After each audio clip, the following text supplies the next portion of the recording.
everybody, and welcome back to another edition of the TennisONE podcast. I'm your host, Madison Golden, alongside Patrick Kuhle, and we are going to talk all things Australian Open. If you missed Friday's episode, we talked about Novak Djokovic's father and kind of the controversy surrounding that. And then we also previewed and gave our picks for who was going to take home the AO crown on both the men's and women's side. And today we're going to talk all things AO and reveal who took home the crown on both sides. And then we're going to play a fun little word association game in regards to the 2023 Australian Open. I was 0-2 on the Australian Open picks. Madison was 2-0 for the finals. So that was tough to take. It could have gone either way, but you definitely beat me in our draft. So, you know. I beat you in my draft, lost in 8 though. So sounds like we're going to have to, I needed Tsitsipas to beat Djokovic. Otherwise that was it. And it didn't happen. So I had all my eggs on Tsitsipas. I mean, I knew it was unlikely. It was wishful thinking, but you know, somebody's got to rep him just to do it. But well, he made it to the final. That's huge. You did well. He did. I just in his interview, you know, right after the match on the court, he said that Novak brings the best out of me, and he kind of said similar things in the formal press conference afterwards. And I was just like, does he? I don't know. That was definitely not the best tennis that Tsitsipas could play. So I think that he doesn't bring the best out of people. I think that he makes it ugly and forces people to play bad, which other people have said, and I'm in that camp, because Tsitsipas was shanking a lot of forehands, especially at the beginning, and I don't know, just he was in it the second and third set, but I wouldn't say it was like his best tennis. So the first set was a little rough, it seemed. Yeah, he might learn something mentally about how to compete. But I don't think he played his best tennis. So we'll see. More to come from that matchup. Yeah, definitely. He's a player to still watch very closely this season. I feel like he can do a lot for sure.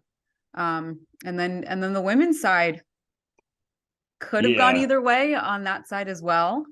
That was definitely a coin flip. I mean, from the beginning, it was like, if they both played their absolute best tennis, I would have said Sabalenka would win, but that hasn't happened for her specifically a lot in the past, especially in the big moments. So I thought that Rybakina might take it just because she had been playing really well, beat a lot of really strong players on the way there, already has won a major. I just thought that mentally she might be more ready for that moment, because Sabalenka's never even played in a major singles final. So that was impressive for her to pull that out, and especially in losing the first set. And anyway, I don't want to step on some of our conversation for later, but good for Aryna.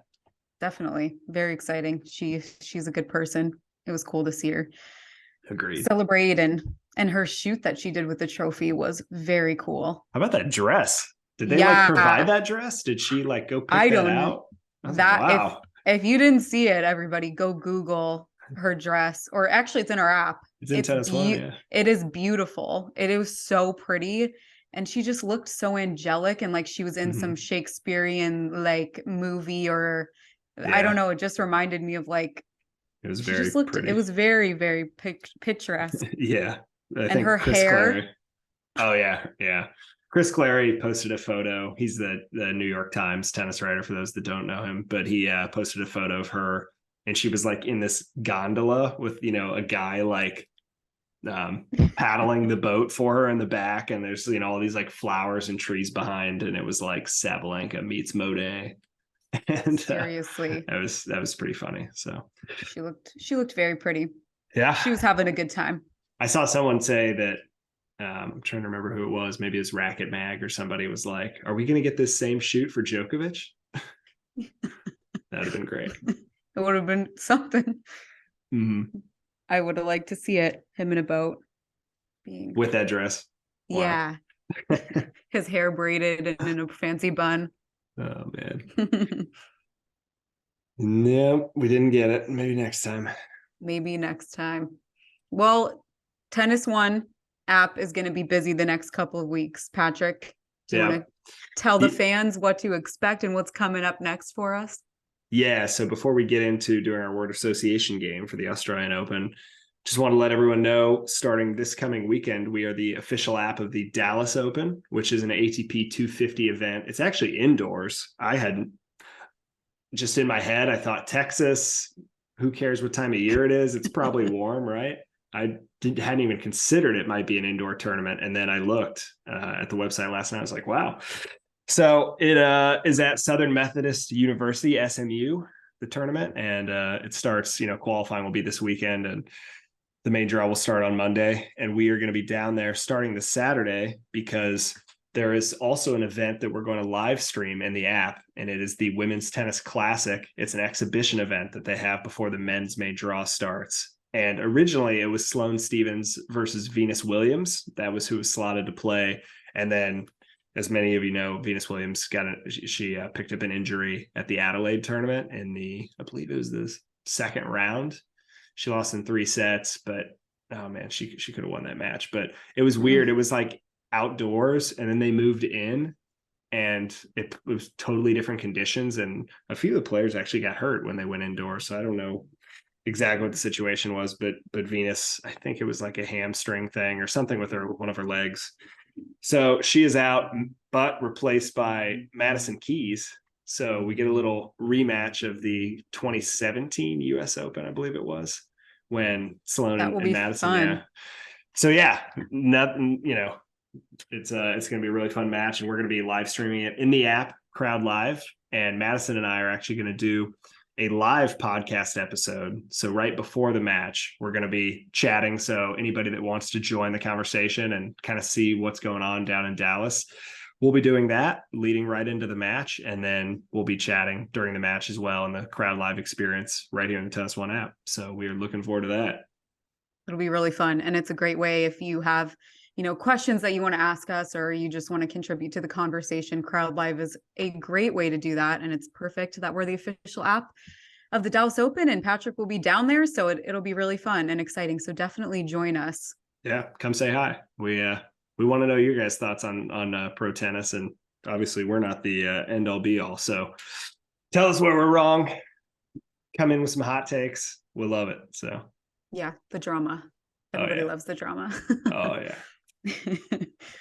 Okay, well, we will take a short break, and then when we come back, we will do our word association for the Australian Open. Let's do it.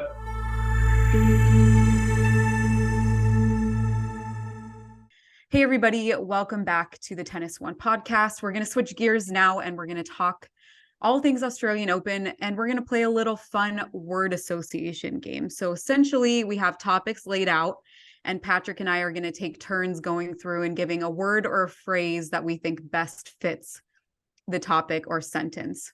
So the first topic is the first major of the year was. Patrick, what is your word or phrase that you would associate with that? I had the first major of the year was front loaded. So I thought the first week of the tournament was much more exciting and fun than the second week. I thought it just had a lot better matches. Obviously you had the Andy Murray storyline. You had upsets from Zhu, from Poprin. He beat Fritz. Mackie McDonald beat Nadal. Unfortunately he got it hurt right after that. But, you just had a lot of upsets. Swiatek, we say upset, but I don't know that really, she's the world number one. So I guess anybody she loses to is an upset, but Rybakina is a really good player and won Wimbledon. And, we all know is not ranked where she should be. So it's a little less of an upset. It's not super surprising, but there were just a lot more upsets, a lot more fun matches, just more competitive overall. Because when you get to the second week, the quarters, semis, I don't know that any of those matches went beyond there was maybe Shelton and Tommy Paul. That was a 4-set match. Yep. But most of the matches were on the women's side 2 sets or on the men's side 3 sets.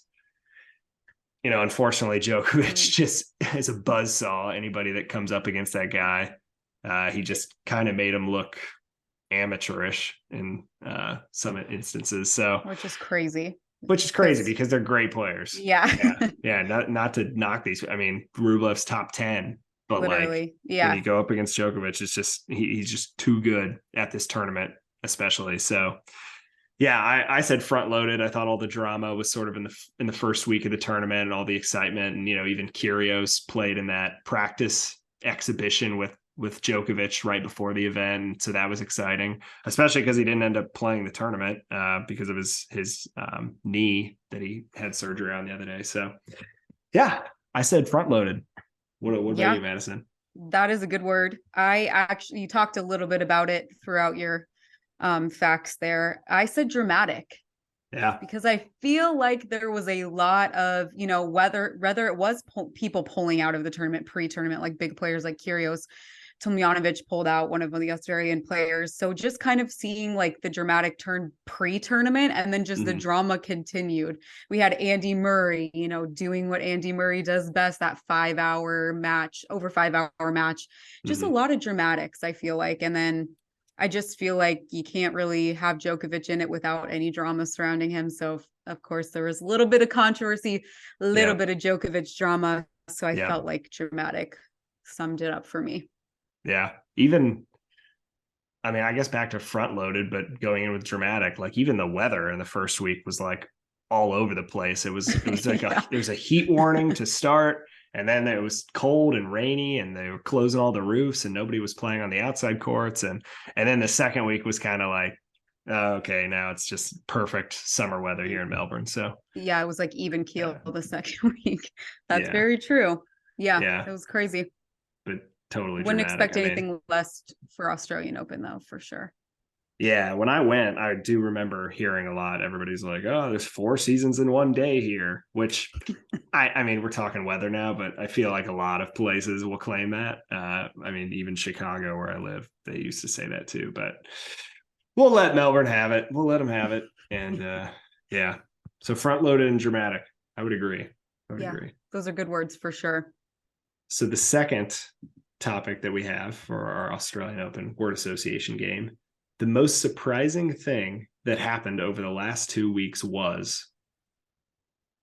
Yeah. So, I mean, we just talked about it too. I don't know if you could say that upsets are necessarily surprising, but I said specifically WTA upsets just because players like Swiatek and Jabeur out really early in this tournament. But like you said, playing Rybakina is no easy task. She's a Grand Slam winner. Like that's not really like we talked about, not really categorized as an upset. But I just think it was a little surprising to see kind of how the women's draw played out and just kind of what happened in those matches. Men's maybe not quite as surprising in certain aspects, but then you have a player like Ben Shelton. So I guess upsets could really be categorized on both sides. So I felt like that was fitting for the most surprising thing that happened over the last 2 weeks. Yeah, I picked a player that definitely caused some upsets. My word or name in this case is, and we mentioned him, but Andy Murray, who played Matteo Berrettini in the first round.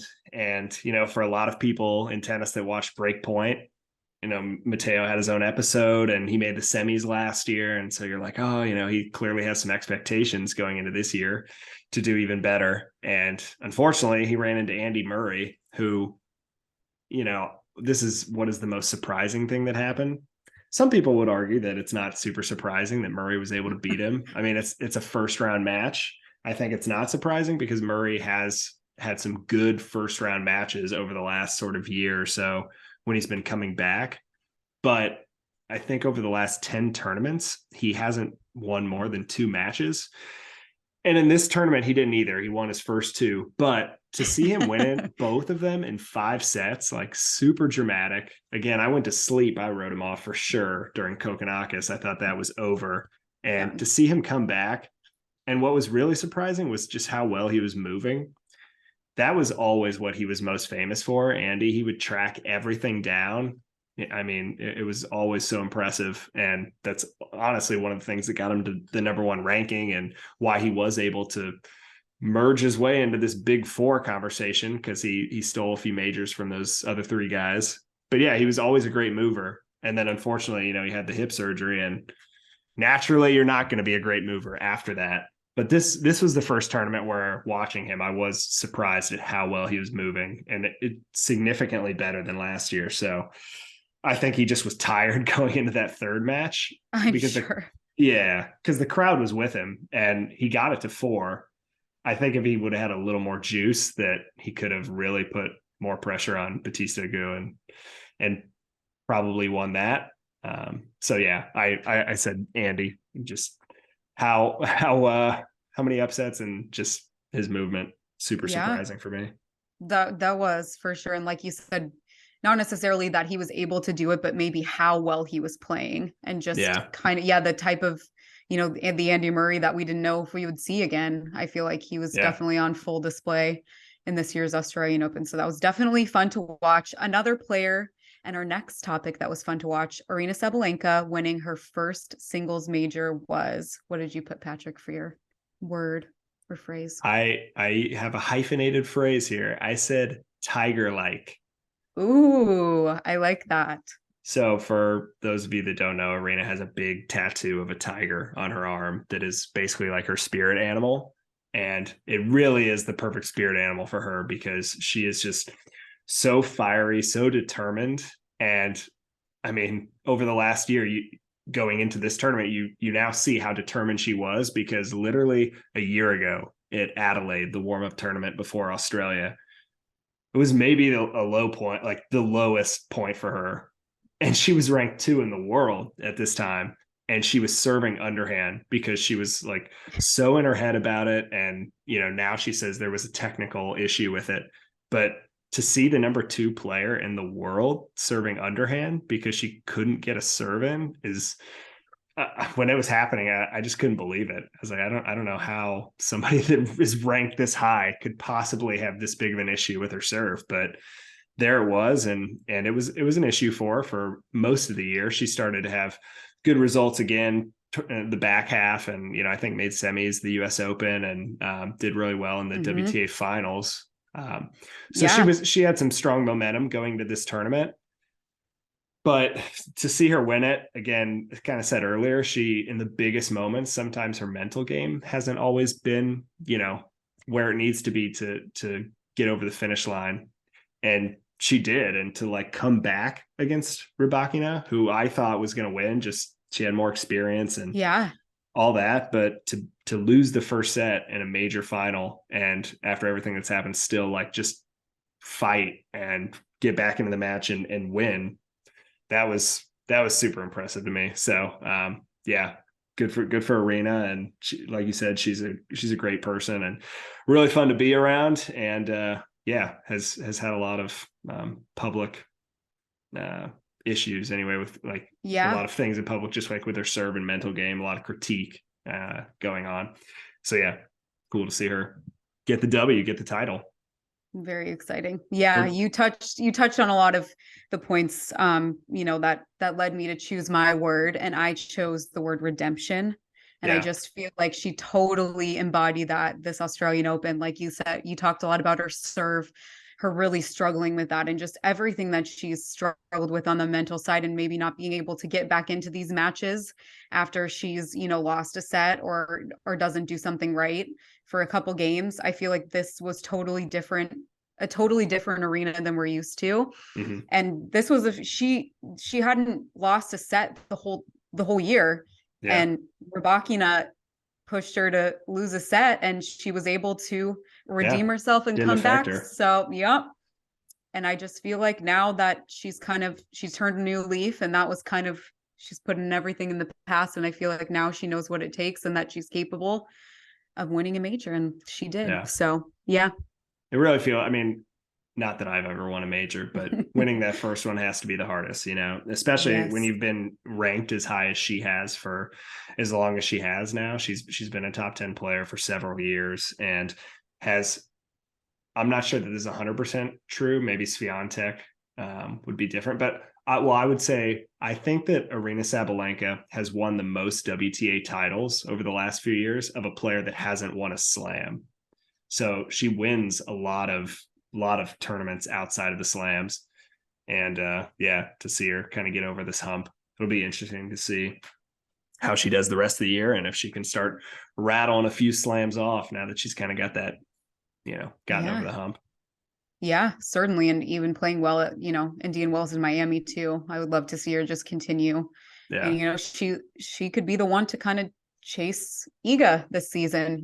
Like I know Iga really has a significant amount of points ahead of some of these other players, but, yeah.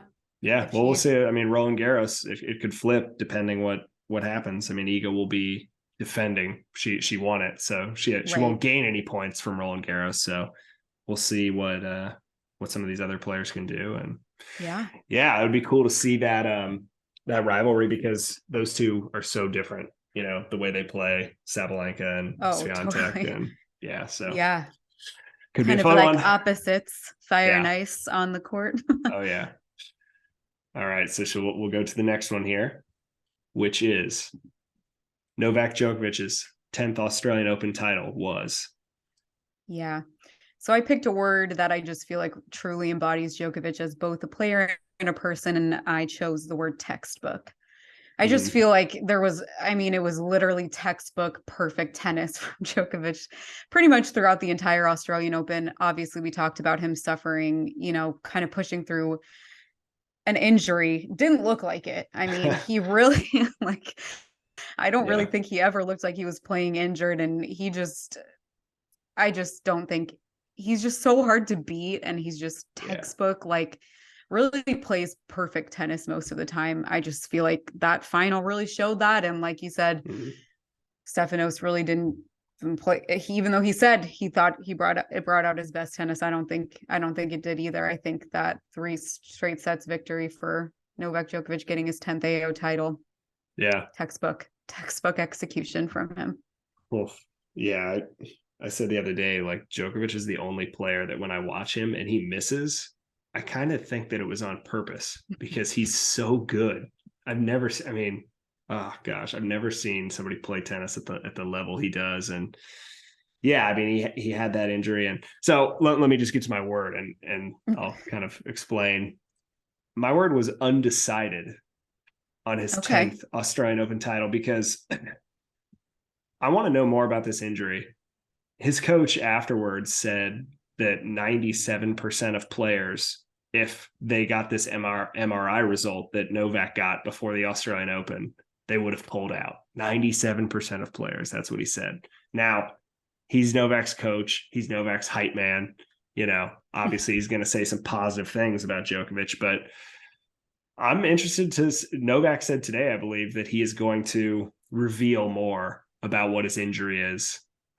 So I'll be interested to know what it is, because we give Rafa so much credit for grinding through these injuries that he's had. And he's always been super upfront with telling you exactly what the issue is. Right. Almost when it's happening, like right when he gets the doctor's results, he posts them on social media. And so, I think everybody kind of gets behind him, whereas Djokovic is a little more private with what's going on with his body, which is also understandable, because when you're trying to win a Grand Slam, you don't want to give your competition any kind of advantage. This happens in hockey, right? Where they just say upper body and lower body injury. Yep.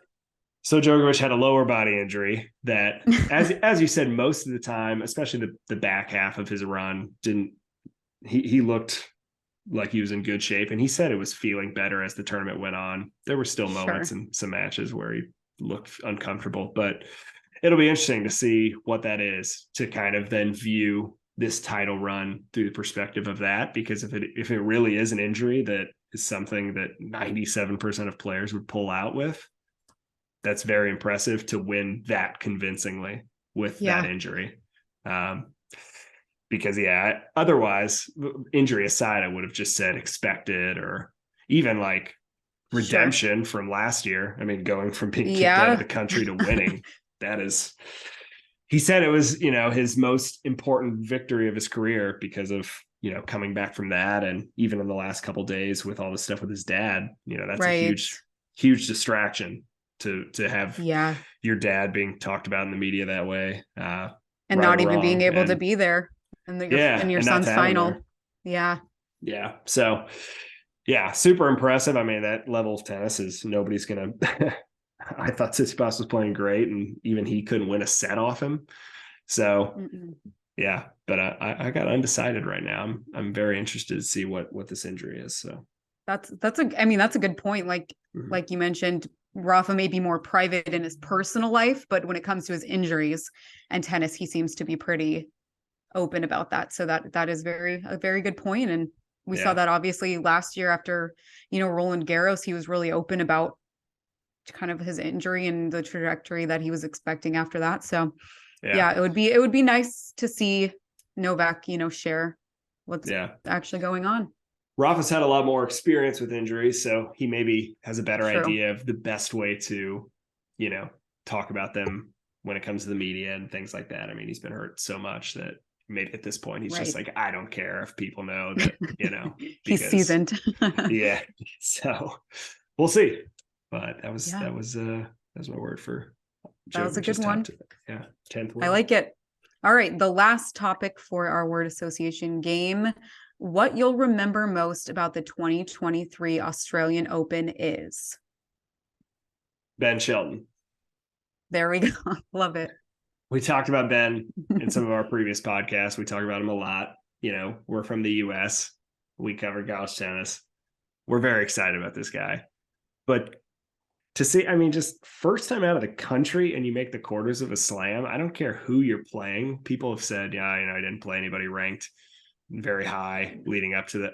I mean, he still had some huge wins, like it beat Popperin, who's an Aussie, in John Cain Arena, which is like the rowdiest crowd for Aussie players. And he had just beaten Fritz, and it was so impressive. He fought off a match point in his first match. He very well could have lost first round. And now, to show that kind of like mental strength out there. And if you look like on the Australian Open website at the stats, like he had the most aces of any player. He had like a 68 game hold streak. I mean, that was super impressive. And I think I say memorable because I think in a few years we're going to look back and be like, wow, like that first run really showed that he was ready to do some big things in the sport. And I do think he will do some big things in the sport. So that's what I'm going to remember most. Big American tennis fan myself, but so maybe a little biased, but exciting stuff. Yes.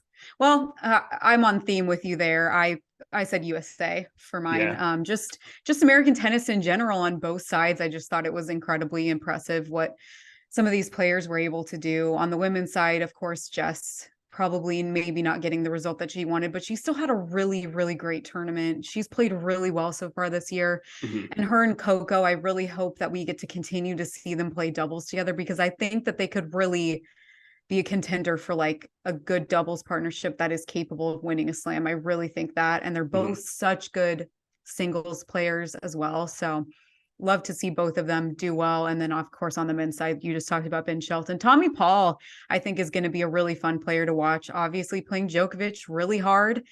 Didn't do a whole lot in that match, but the rest of the tournament, I mean, he played really, really well. And some of the players that were out earlier than anticipated on the American side, I don't think that they'll be discounted for the rest of the year. Like I think Tiafoe is going to have a really strong year. I think there are some players that are just, I think Mackie McDonald could have a really good year. He was playing, we got to see him play at the All-American Cup, and he looked really, really good. And I saw him in San Diego as well. So I think he's going to have a good, and he beat Rafa. So that was exciting for him. And I think that American tennis, like we just said, is on the upward climb. And then of course, Sebi Korda.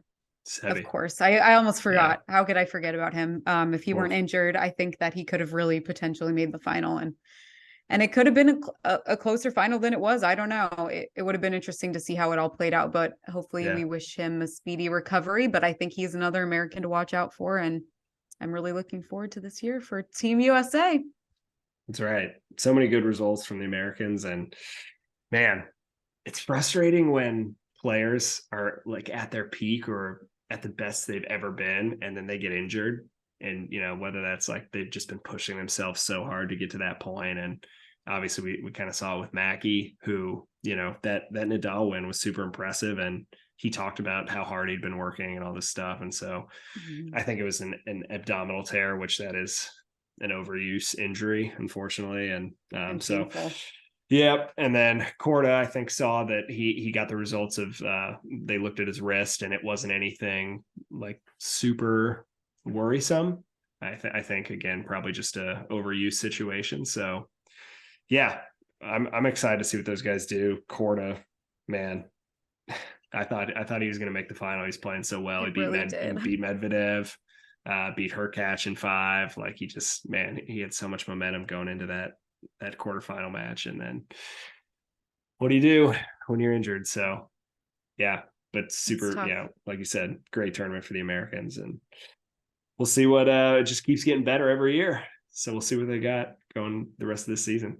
Yeah, I did see Tommy Paul's girlfriend say on her TikTok that they were following Tommy at the Australian Open for Breakpoint. So it sounds like season 2 is promising, just letting the people know that he could be. That's good, because I also saw a similar thing about Sabalenka, which I think she's going to be featured at the part 2 of season 1 that comes out in June. Mm-hmm. But I saw some stuff on Twitter that she might have been followed during the Australian Open. So if that's the case, jackpot. Yeah, they've got a story there, that's for sure. Yeah. So it'll be cool to see what comes of Breakpoint, but obviously we would love to see season 2 and many more seasons. Drive to Survive has like 4 or 5, so yeah.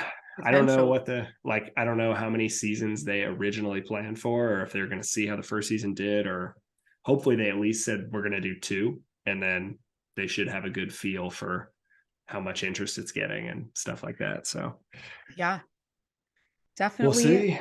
Will be fun. And Australian Open was a success this year, so I can't believe it's already over. First major of the year. I know. You survived Aussie time, Patrick. Barely, if you guys can't tell. I was a little sick right at the end there. So yeah, it's a lot of for the people that work in tennis, it's a lot, but there's 4 Super Bowls a year for tennis workers, we'll say. And yeah, it's just fun to follow it. And being in the US, I kind of enjoy staying up late and watching the matches. It's just kind of a different thing. That said, I'm excited to see the light. I'm looking out the window. Wow. Like, I was up at 11 a.m. today, and that was the first time I'd been awake at that time for probably 3 or 4 weeks, because I was even up during the warm-up tournaments during Adelaide. And that was like, it really hurt my eyes. I was like, geez, I don't know. You got to readjust everything. Yeah.